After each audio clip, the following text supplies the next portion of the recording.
Hey everybody, it's Lon.TV, and for many years Amazon has been the loss leader in tablets. They've been selling some very inexpensive yet mostly functional tablets over the years, but they didn't really have anything that felt all that premium to me.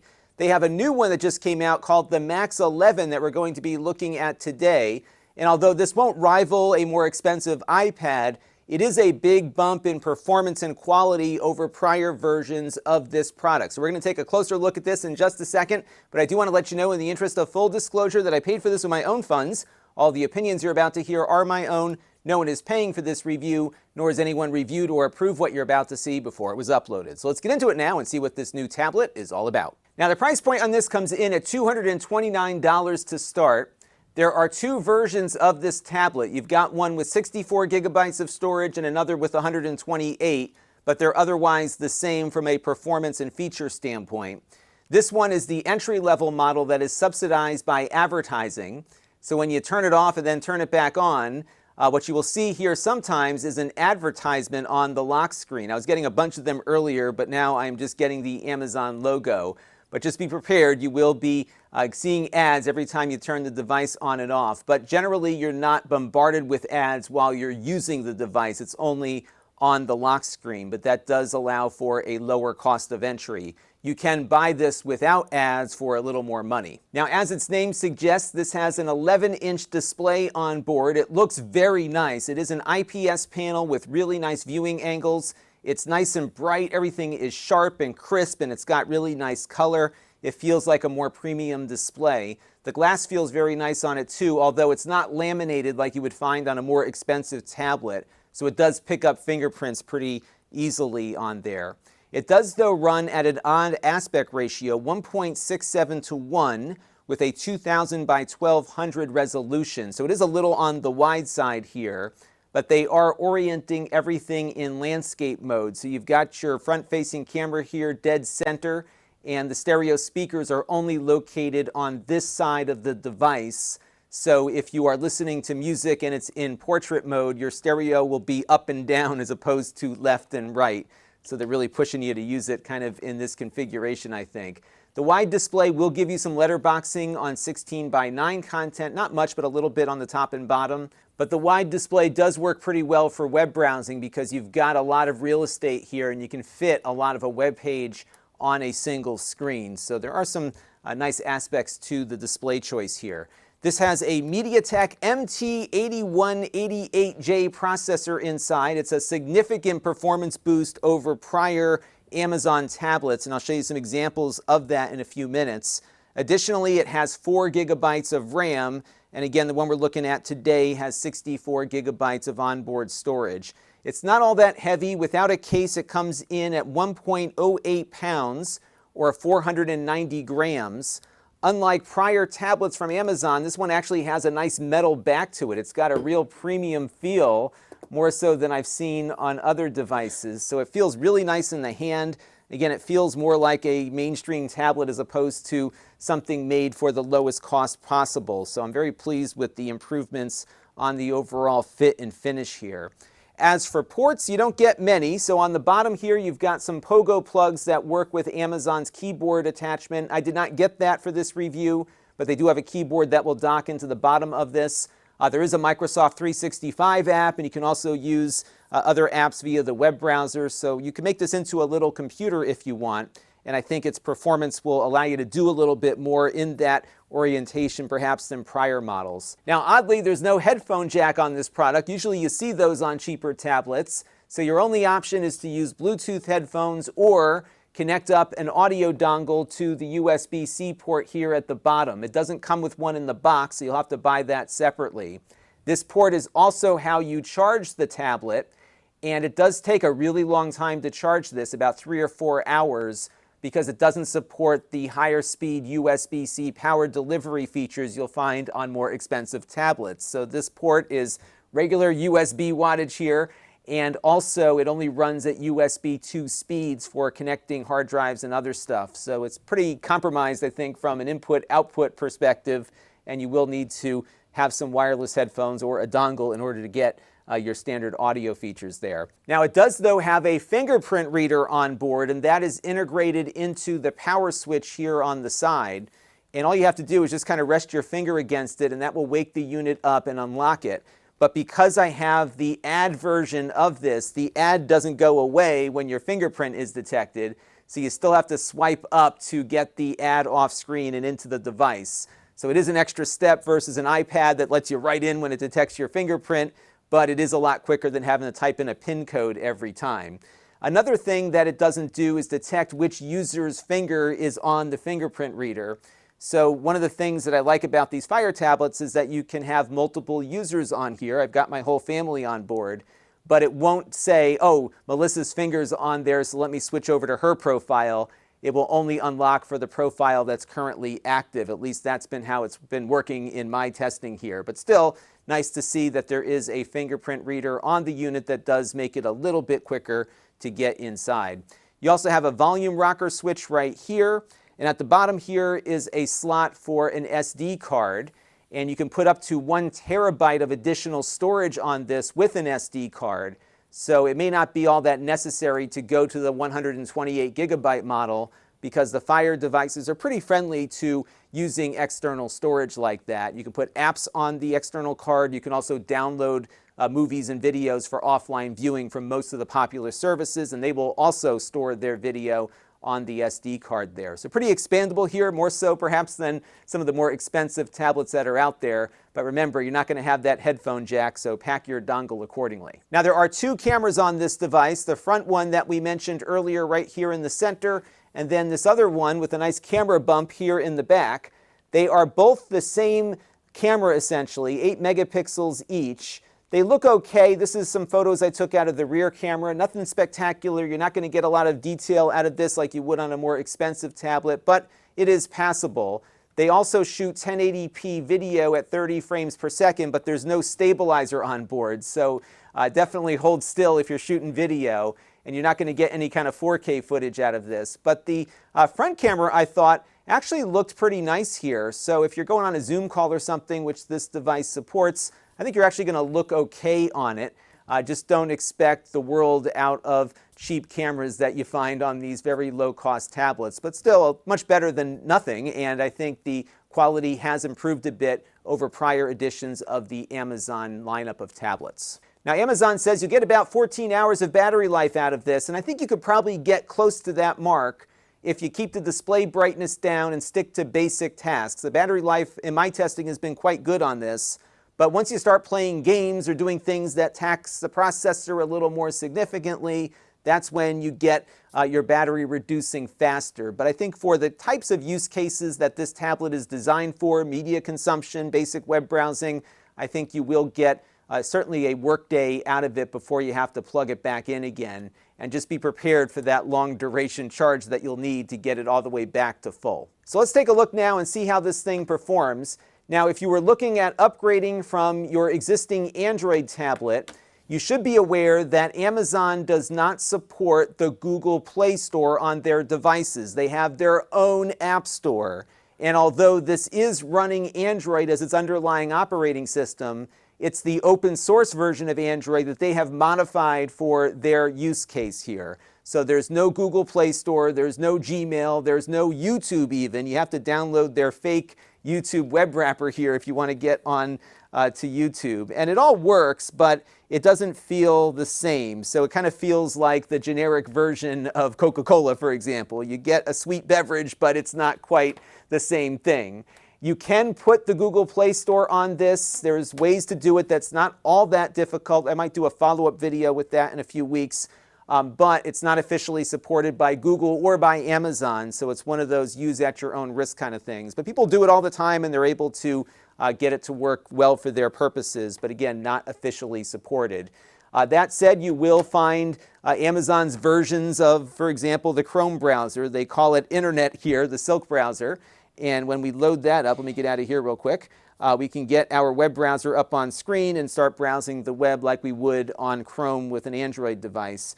One thing that I'm noticing as I'm poking around the interface here is that things are much, much faster and zippier than they've been on prior Amazon Fire devices. Now this also supports split screen, so while I'm in the web browser here, I can run it full screen or hit the square here and drop it into split screen mode, maybe choose the fake YouTube here, and watch my video while I browse the web, and you can do this with a bunch of other apps. Not all apps support split screen, so for example, Netflix doesn't, but many others do, and you can kind of adjust the screen here to work best for your particular situation. And you'll find most of the popular streaming apps on here outside of the official YouTube app. So for example, as I mentioned, you got Netflix here. It does load up here pretty quickly, and you can dive into your content very quickly as well. You can watch the Arnold documentary here, or you can pull up something else. I like to pull up this one because it is a Creative Commons production, so we won't get dinged for copyright, and you can see how quickly things pop up.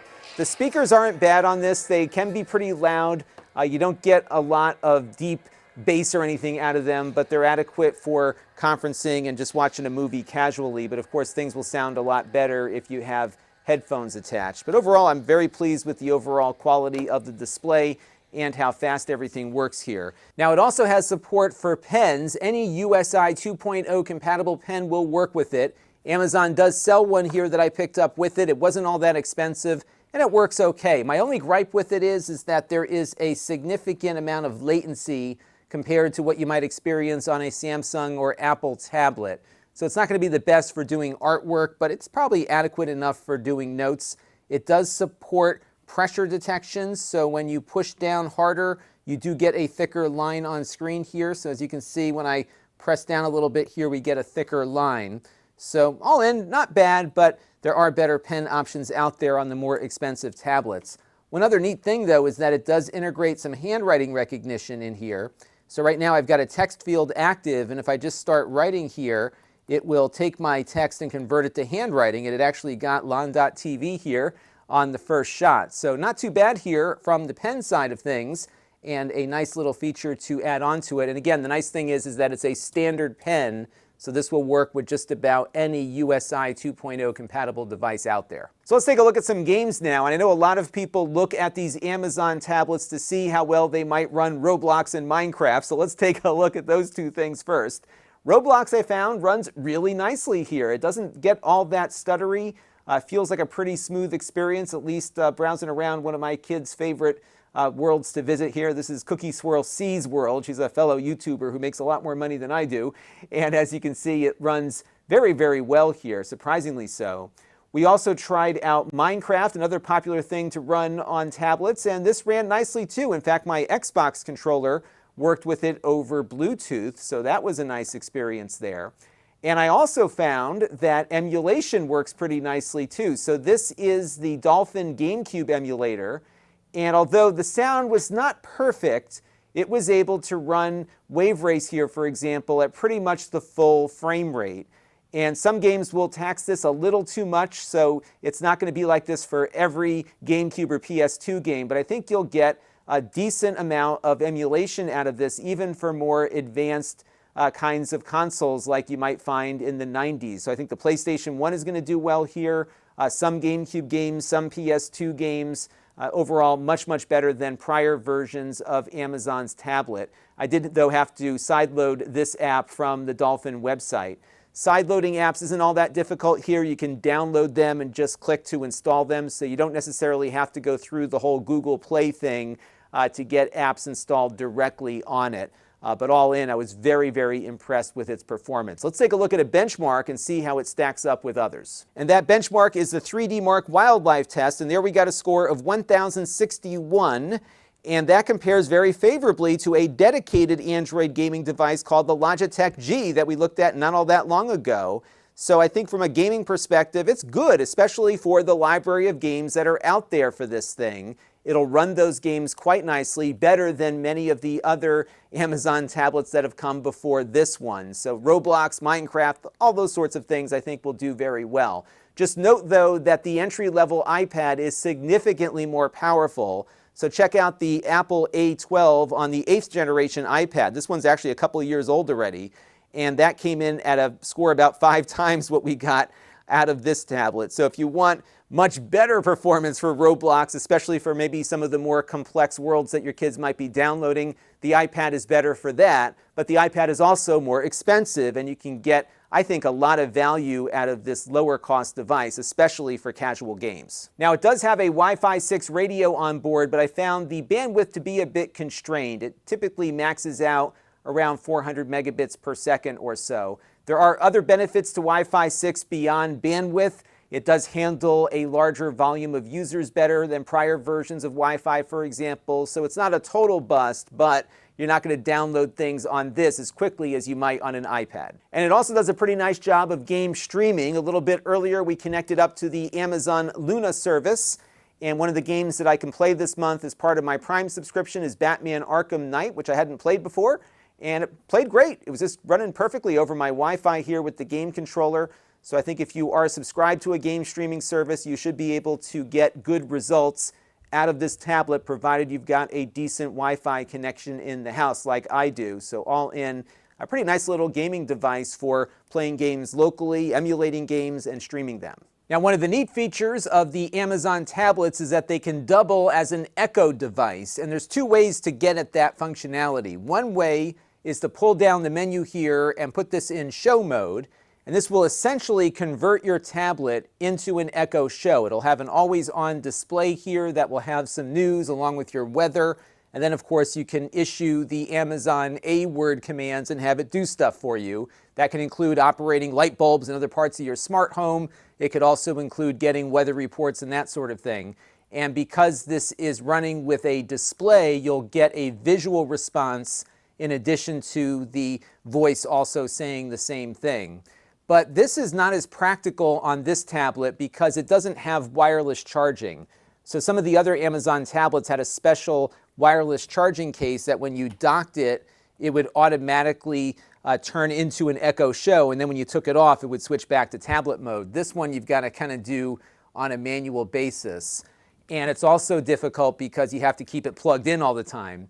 What I found to be more useful is keeping it on the regular tablet mode and then just issuing commands. So for example, if I said, show me the weather in New York City today, I can get a similar result here. And it also works when the tablet is switched off here. So if I say, show me the front doorbell camera, what'll happen here, even with the ad pulled up, is that it will come out of its lock screen here and then go out to my camera here to show me that. It won't let me into the tablet if it is locked, so there are certain things I can't get access to. But as you can see here, I was able to pull up my camera here while still leaving it in tablet mode. And you can see right now it is still locked. I can unlock it here, hopefully, and then get rid of the ad here and go back to the home screen. So two different ways to kind of get at the Echo functionality. And I think it's easier with this device to leave it in tablet mode. So all in, I think they've put together a very nice value here. This is a major improvement over prior Amazon tablets. It feels a lot more modern. The build quality is exceptional. The performance is so much better than prior editions. And it's on par with some other tablets that you might actually be paying more for. So there's not much to complain about here. My big gripe, though, remains the fact that the Amazon App Store is separate from the Google Play Store, and it'd be nice to see some work between these two companies to maybe bring some of the Google apps over to this device, especially things like YouTube and Gmail that a lot of consumers are looking to use. But if you are just looking for a relatively nice basic consumption device, I think this fits the bill quite well, and you'll be surprised by some of the things that you might be able to do with it now that it's packing more horsepower. That's going to do it for now. Until next time, this is Lon.TV. Thanks for watching. This channel is brought to you by the Lon.TV supporters, including gold level supporters Brian Parker, Chris Allegretta, Hot Sauce and Video Games, Logic KGR, Tom Albrecht, and Amda Brown. If you want to help the channel, you can by contributing as little as $1 a month.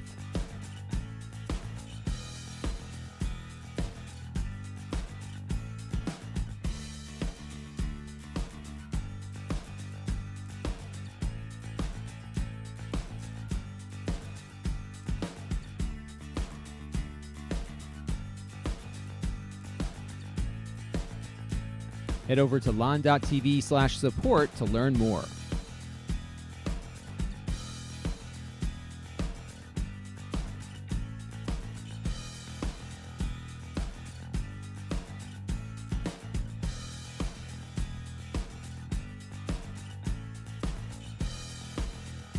And don't forget to subscribe. Visit Lon.TV/S.